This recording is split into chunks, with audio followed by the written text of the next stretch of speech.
सर्व आता पंचायत अशी होती की सभेच्या वेळेला बोलताना वेगळं बोलतो, पण आता सगळा हा कार्यक्रम जरा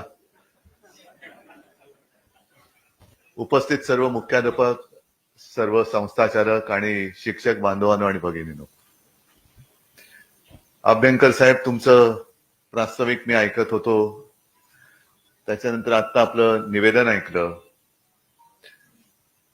बोलताना अभ्यंकर साहेब आपण असं म्हणाल की कार्यक्रम किती छोटा असो मोठा असो मी त्याला हो म्हणतो. याचं कारण कार्यक्रमाची साईज मी बघत नाही, कामाची साईज बघतो. कार्यक्रम छोटा असेल आणि हा काय तसा छोटा कार्यक्रम नाहीये. जर का सगळे एकत्र केले, सगळ्या संस्था, सगळे मुख्याध्यापक, तर किती विद्यार्थी होतील. म्हणजे या खोलीमध्ये किती हजारो विद्यार्थी बसलेत असं समजा. आणि आयुष्यामध्ये चांगलं शिक्षक आणि चांगलं शिक्षण हे मिळालं नाही तर काय होतं त्याचं एक आत्ता तुम्ही जो बोलला ना, ड्युटी म्हणजे मशाल आणि दिवटा म्हणजे,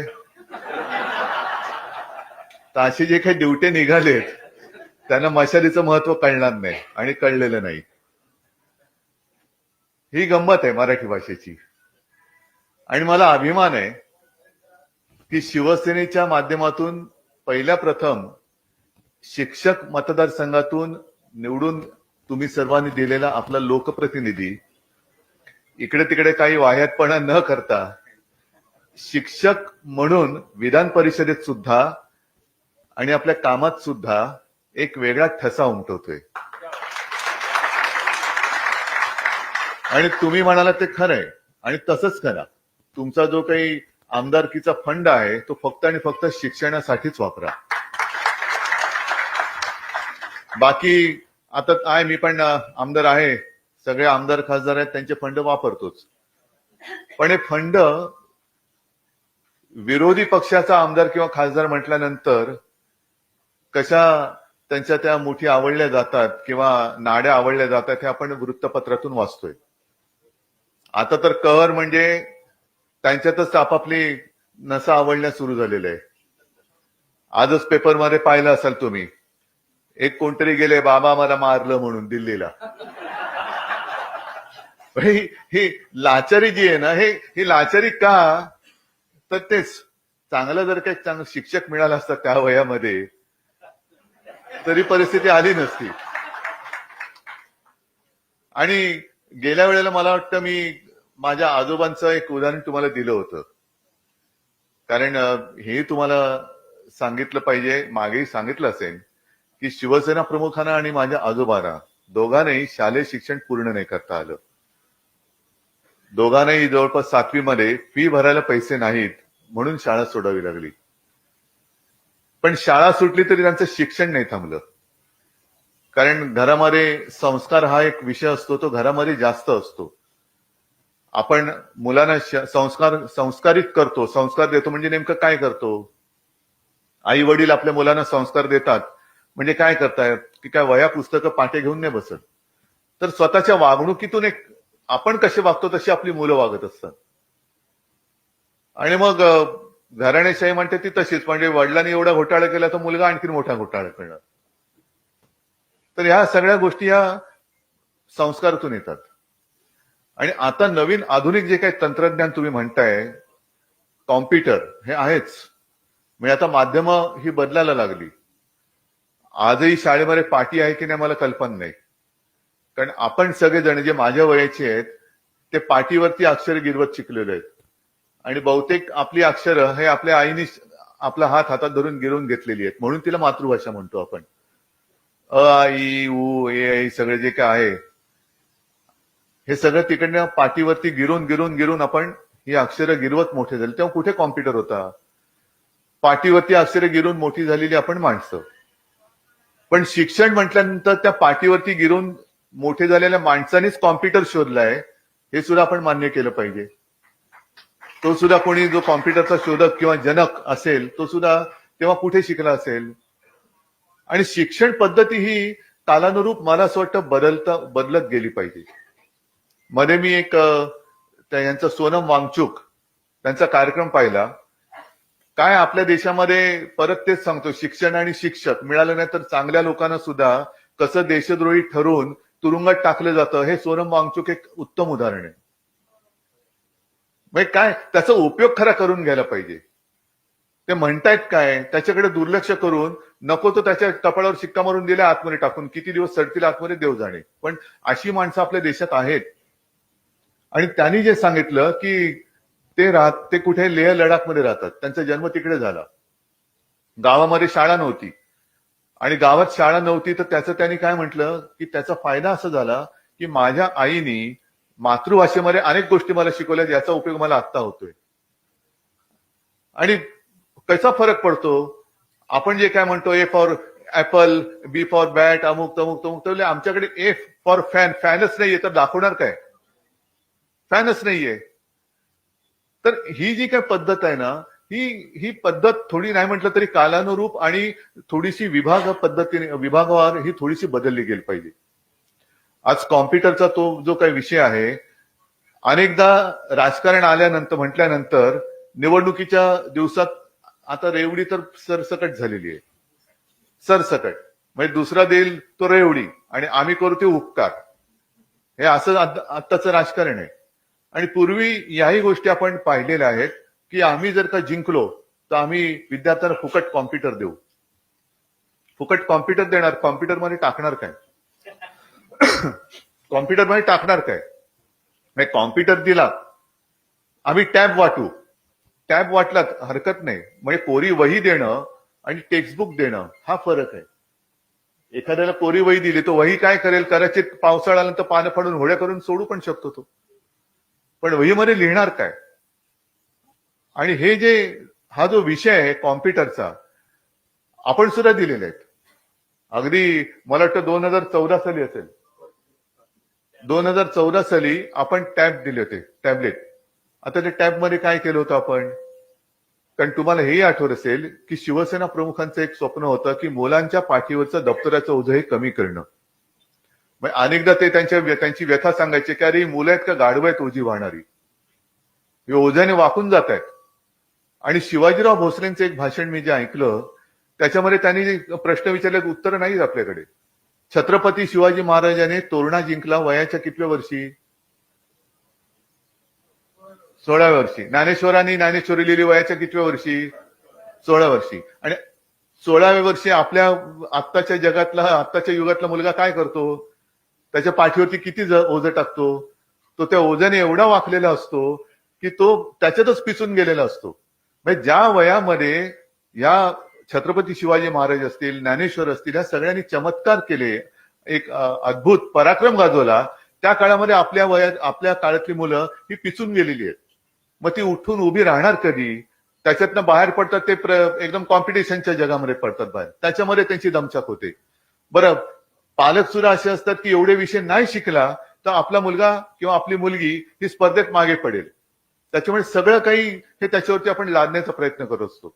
आणि हे सगळं शिकत असताना मध्येच एखादा कोणतरी वैभव सूर्यवंशी सेंचुरी मारतो का, परत झालं त्याची आई, त्या मुलाला आवड आहे की नाही, बॅट बॉल सगळं घेऊन पॅड बीड घेऊन क्रिकेटच्या कोचकडे, आमच्या मुलाला सुद्धा वैभव सूर्यवंशी करा. एखाद्याने कुस्ती खेळली, कुस्ती, एखाद्याने बॅडमिंटन. ह्या सगळ्या स्पर्धेच्या युगामध्ये मूळ जे आपलं आहे ते विसरून जातो. आणि मग पाठीवरच्या दप्तराचं ओझं ज्याचा उल्लेख मी मगाशी केला, सुदैवाने नंतर काय झालं की टेक्नॉलॉजी, ह्या सगळ्या टेक्नॉलॉजीचा हा सगळा आपल्याला फायदा करून घेता आला पाहिजे.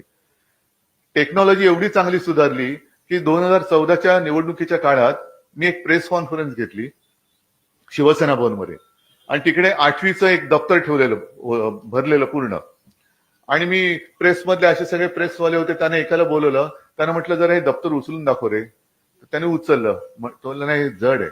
म्हटलं जड आहे ना, मग मी खिशात हात घातला आणि एक SD कार्ड काढलं आणि हे उचल. तो हे काय SD कार्ड आहे, म्हटलं हे सगळं दप्तर त्याच्यामध्ये. तो सगळा अभ्यासक्रम आहे तो त्या SD कार्ड मध्ये मी टाकला होता, आणि ते SD कार्ड आपण त्या टॅब मध्ये टाकलं. म्हणजे 8वी ते 10वी दरवर्षी आपण महापालिका शाळेत सुरू केलं होतं. आता सुरू आहे की मला कल्पना नाही, कारण गेले 3-4 वर्ष महापालिकेचा बाप कोण आहे तेच कळत नाहीये. महापालिकेमध्ये काय चालले लुटालुट तेच कोणाला कळत नाहीये. तर आपण ते दिलं आणि त्याच्यामध्ये सगळी शाळेची आपली अभ्यासक्रमाची पुस्तकं होती, ई लर्निंग होतं, त्याच्यानंतर काही प्रश्न पत्रिका होत्या. ह्या सगळ्या गोष्टी आपण त्याच्यात दिल्या होत्या. आता ई लर्निंग मध्ये मला वाटतं अभ्यंकर साहेब हे आता शक्य असेल तर बघा की काही गोष्टी ह्या अॅनिमेशनने तिकडे दाखवल्या होत्या. म्हणजे आपण सांगतो, तुम्हाला सुद्धा त्याचा अनुभव असेल की एखादी गोष्ट वर्णन करून सांगितलं ती कळत नाही, पण प्रत्यक्ष दाखवणं शक्य नसतं. मग अॅनिमेशननी जर का दाखवली तर ते आपल्याला मुलांना पटकन कळतं, अरे हा हे असं आहे. तर ते जे काही ई लर्निंग आहे ह्याचं सुद्धा फार महत्व आहे. आता ह्या टॅबलेटमधनं आपण ते केलं. नंतर एक मी साधारणतः 2010 साली हे मी का सांगतोय, कारण आता शिक्षण हा विषय हा तुम्ही चांगल्या पद्धतीने हाताळत्या, पुढे काय काय तुमचा फंड तुम्ही वापरणार तर कुठे वापरा किंवा कुठे वापरू शकता त्याचं मी तुम्हाला उदाहरण देतोय. 2010च्या सुमारास किंवा त्याच्याही आधी आपण व्हर्च्युअल क्लासरूम सुरू केले. मला कल्पना नाही आपल्यापैकी किती जणांनी ते बघितले असतील. व्हर्च्युअल क्लासरूम म्हणजे काय केलं, माझ्या मनात असं आलं की महापालिकेच्या शाळा, आपण कधी कोणी म्हटलं कुठल्या शाळेत जातो तर पालकांना कदाचित लाज वाटते की माझा मुलगा किंवा माझी मुलगी महापालिका शाळेत जाते. पण आता त्याच महापालिका शाळांमध्ये आदित्यमध्ये जो काही सगळा एक बदल केला, मग त्याच्यामध्ये सगळे सीबीएसई आणि काय सीबीएसई काय असतात ते आम्हाला एसएससी माहिती, पुढचं काही माहिती नाही. हे सगळे बोर्ड त्याच्यामध्ये त्याचं शिक्षण सुरू केलं. मराठी भाषा तर सक्तीचीच केली, पण इतरही 4-5 भाषांमध्ये आपण शालेय अभ्यासक्रम सुरू केला. त्याच्यामुळे कदाचित पहिल्या प्रथम महापालिका शाळांमध्ये सुद्धा ऍडमिशनसाठी या रांगा लागायला लागल्या. आणि पालक सांगायला आमच्याकडे यायला लागले की आम्हाला महापालिकेच्या शाळेमध्ये ऍडमिशन, असं कधीच येत नव्हते कोणी. सगळे मोठमोठ्या शाळांमध्ये सांगत होते की आम्हाला तिकडे जरा लावा ना वशिला, आमच्या मुलाला मुलीला ऍडमिशन पाहिजे, महापालिका शाळेत ऍडमिशन पाहिजे. का? कारण आपण शिक्षणाचा दर्जा सुधारला, महापालिका शाळेंची सुद्धा चांगली डागडुजी केली आणि त्याला वरून आपण काय नाव ठेवलं, मुंबई पब्लिक स्कूल. जाऊन बघा. तर त्याच्यामध्ये सुद्धा महापालिकेमध्ये सुद्धा काही चांगले शिक्षक आहेत. मग महापालिका तेव्हा आपल्याकडे होती. मी आयुक्तांशी बोललो, सगळ्यांशी अधिकाऱ्यांशी बोललो, शिक्षण अधिकाऱ्यांशी बोललो आणि त्यांना सांगितलं की तुम्ही आता आपण हा मर्यादित स्वरूपात करूया. 10वीच्या विद्यार्थ्यांना, तुम्ही 10वीचे जेवढे वर्ग आहेत त्याच्यात तुम्ही तुमच्या शाळांमधला प्रत्येक विषयातला एक तज्ञ चांगला शिक्षक निवडा आणि एकच शिक्षक, त्याला आपण एक स्टुडिओ करून दिला आणि स्टुडिओतनं तो त्या 10वीच्या विद्यार्थ्यांना तो शिकवायला लागला सगळ्यांना. म्हणजे शिक्षणाचा दर्जा आपण उंचावून समान करण्याचा हा एक प्रयत्न केला. आणि हा नुसता शिक्षक म्हणजे टीव्ही सुरू केल्यानंतर जसं चालतं तसं नाही, तर दोन्हीकडनं संभाषण. म्हणजे त्याचं शिकून झाल्यानंतर शाळेप्रमाणे तो शिक्षक विचारायचा, या शाळेत कोणाला काही प्रश्न आहे का, तर तो प्रश्न सगळ्या मुलांना ऐकायला जायचा, त्याचं उत्तर सगळ्यांना ऐकायला जायचं. आणि ही पद्धत मला आठवत आहे की जेव्हा त्याचं आपण उद्घाटन केलं, कोणाला बोलवायचं तर डोक्यामध्ये विचार आला, नाव आलं डॉक्टर रघुनाथ माशेलकर. आता माशेलकर साहेबांशी बोलणार कोण, कारण मोठी माणसं आहेत, बिझी आहेत. मग त्यांना फोन केला आणि त्यांना फोन करून असं सांगितलं की माशेलकर साहेब एक कार्यक्रम असा आहे तर आपण यावं अशी आमची एक इच्छा आहे. तर मला त्याने सांगितलं की ठीक आहे मी येणार, पण मला जरा वेळ आणि कार्यक्रम काय आहे ते दिवस आणि वेळ जरा सांगाल तर बरं होईल. म्हणून माझ्या बरोबर म्हटलं आदेश बांदेकर होते. आदेश बांदेकरना म्हटलं आदेश जरा तुम्ही प्लीज समजून सांगा. आदेशने त्याला एक 2-3 मिनिटं समजून सांगितल्यानंतर आदेश अरे नाही थांबा तुम्ही उद्धवजींशीच बोला. म्हटलं काय झालं, चिडलेत, काय झालं? तुम्ही फोन घेतला, मला म्हणाले उद्धवजी तुम्ही विश्वास ठेवणार नाही, जे मी आता लिहितोय ते तुम्ही करताय, मी आता माझी डायरी बघणार नाही, मला वेळ आणि ठिकाण सांगा, मी आलो. आणि ते आले. तर ह्या सगळ्या ज्या काही गोष्टी आहेत ना, ह्या आपणच पुढे नेल्या पाहिजेत. कारण हे सगळं मी आधुनिक तंत्रज्ञान तुम्हाला सांगत असताना 15 दिवसापूर्वी जे मी मराठवाड्यात फिरलो, मराठवाड्यामध्ये तुम्हाला माहिती आहे तसं गेल्या वर्षी महाराष्ट्रभर आपत्तीच आली. म्हणजे एवढा पाऊस पडला की यापूर्वी म्हणजे मराठवाड्यातले साधारणतः 70-80-90 वर्षाचे शेतकरी मला सांगत होते की एवढा पाऊस आम्ही आमच्या आयुष्यात कधी पाहिला नव्हता. एवढा पाऊस आला म्हणजे काही ठिकाणी नदीच्या पात्रातून पाण्याचे लोटच्या लोट जे आले ते जमिनीच वाहून गेल्या. म्हणजे घरदारं वाहून गेली, जमीन वाहून गेल्या, जमिनीवरचे माती वाहून गेली, खडक सगळे गोटे हे सगळे वरती आले. आणि मग अशा परिस्थितीत शेतकरी विचारायला लागला की खायचं काय. मग त्यांना धीर देण्यासाठी जो काय मी फिरलो आणि शेतकऱ्यांना मी सांगितलं तुम्ही बोला तुमचं काय म्हणणं आहे. तर त्याच्यात एक महिला उभी राहिली आणि उद्वेगाने बोलली. ती सगळ्या परिस्थितीचं तिने वर्णन केलं आणि तिने सांगितलं की असं म्हणतात की मुलींना फुकट शिक्षण आहे, पण माझ्या मुलींना तिकडे शिकवायला गेलं तर त्याच्यासाठी फी भरायला लागते. आम्ही आमच्या घरामध्ये आता काय नाहीये, शिकायचं कसं, मला मुलीला शिकवायचंय. म्हणजे ती उद्वेगाने बोलत होती, डोळ्यात पाणी पण होतं, एक राग पण होता, उद्वेग पण होता, शल्य पण होतं. आणि मग आपण एक हे केलं की त्या महिलेच्या मुलीच्या शिक्षणाची जबाबदारी आपण शिवसेनेने घेतली. आणि मग कार्यक्रम झाल्यानंतर मी त्यांना बोलवलं, म्हटलं ताई शांत व्हा, आता चिंता मिटली ना. तर त्या पुढे म्हणाल्या साहेब हे मी केवळ माझं दुःख नाही सांगितलं, मी माझ्या गावाचं दुःख सांगितलं. अशा अनेक मुली आहेत, अनेक मुलं आहेत. म्हणजे आता अभ्यंकर साहेब तुम्ही तर मुंबईच्या शिक्षकांचं प्रतिनिधित्व करताय आणि तुमचा फंड तुम्ही मुंबईच्या शाळेमध्ये जेमतेम जो काय मिळतोय तुम्हाला तुटपुंजा तो वापरू शकताय. पण केवढं मोठं आपल्या महाराष्ट्राचं जे काही शाळा आणि शिक्षण क्षेत्र आहे तिकडे लक्ष देणार कोण? कारण आम्हाला वेळच नाहीये. मुलांना शिकून तयार करण्याची आमची जबाबदारीच नाहीये. आम्हाला फक्त पक्ष फोडायचे, आमदार फोडायचे, खासदार फोडायचे. आम्ही टिकोजीराव खुर्चीवर बसलो तर दुनिया गेली खड्ड्यात, आम्हाला काय करायचं त्याचं?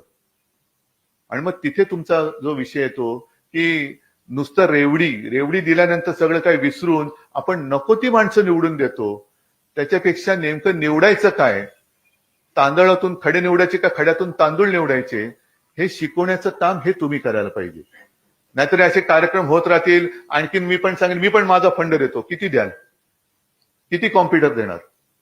बरं कॉम्प्युटर दिल्यानंतर त्याला कॉम्प्युटरचा तो ऑपरेटर आणि शिक्षक असं कॉम्बिनेशन पाहिजे, हे कोण शिकवणार परत? तर ह्या सगळ्या गोष्टी म्हणजे हे वाटतं करायचं म्हटलं तर करू शकतो आणि ते केलंच पाहिजे. आणि एका गोष्टीचं मला नक्कीच समाधान आहे की कोणीतरी केलं पाहिजे म्हणण्यापेक्षा माझ्या पक्षाचा आमदार करतोय याचा मला अभिमान आहे, याचा मला नक्कीच अभिमान आहे. आणि हे क्षेत्र जे आहे म्हणून मी तुम्हाला म्हटलं ना की आजोबांचं जे उदाहरण गेल्या वेळेला तुम्हाला सांगितलं होतं, कारण आमची जर का घराण्याची परंपरा पाहिली तर आजोबांची आई, त्यांची आजी म्हणजे सगळे असे शाळेत वेळेत शिकलेले नव्हते पण विचारांनी पक्के, संस्कारांनी पक्के. तर एकदा शाळेतनं आजोबांच्या आईना बोलवणं आलं की जरा बोलाय, आजच आजोबांची पुण्यतिथी. तर आजोबांच्या आईला बोलवलं आणि त्यांनी शिक्षकांनी सांगितलं की हा केशव जरा अभ्यासात कच्चा आहे, त्याची तयारी करून घ्यायला पाहिजे. आताचं शिक्षक सुद्धा ते होतं ना तुमची काय होते, पीटीए. म्हणजे आता खरं शिक्षकावरती जी जबाबदारी असते ते शिक्षक बहुतेक पालकांवरती टाकतात. तर माझ्या आजोबांच्या आईने सांगितलं त्यांना त्यांची तयारी करून घ्यायला म्हणजे करायचं म्हणजे काय करायचं, आम्ही शाळेमध्ये धोंडा पाठवत असतो, त्याला शेंदूर फासायचं काम तुम्ही करायचं असतं, आम्हाला नाही सांगायचं. आम्ही शाळेत त्याच्यासाठी पाठवतो आणि शाळेत पाठवल्यानंतर शिक्षक जर का सांगत असतील की याची तयारी करून घ्या, मग तुम्ही कशाला? तर हे जे काय आहे ना, पालकांनी पालकांचं काम करावं. चांगली शाळा, चांगला शिक्षक, चांगले संस्कार हे पालकांनी द्यायला पाहिजे. पण चांगले शिक्षण आता त्याच्यात परत असं आहे की कॉम्प्युटरच्या युगामध्ये पूर्वी आता सगळ्या गमती जमती आहे. प्लॅनचेट प्रकार माहितीये का तुम्हाला? अरे हो, सगळ्यांनाच माहिती आहे. आता त्याच्यात असं म्हणतात की ते असं ते म्हटलं का आत्मी येतात, बरोबर ना? इंटरनेट काय आहे?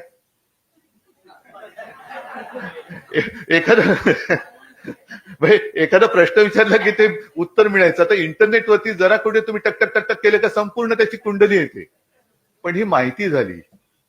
माहितीला जेव्हा अनुभवाची जोड मिळते तेव्हा त्याचं ज्ञानात रूपांतर होतं, असा माझा समज आहे. आता त्या माहितीच्या आधारावरती त्याचं ज्ञानात रूपांतर करून त्याच्या चांगल्या मूर्त्या घडवण्याचं काम हे करणं हे तुमचं काम आहे. आणि या कामासाठी आमच्याकडनं जे लागेल, ज्या वेळेला लागेल ते आम्ही यथाशक्ती केल्याशिवाय राहणार नाही, एवढं एकच वचन तुम्हाला देतो आणि शुभेच्छा देतो. जय हिंद, जय महाराष्ट्र. लोकनायक न्यूज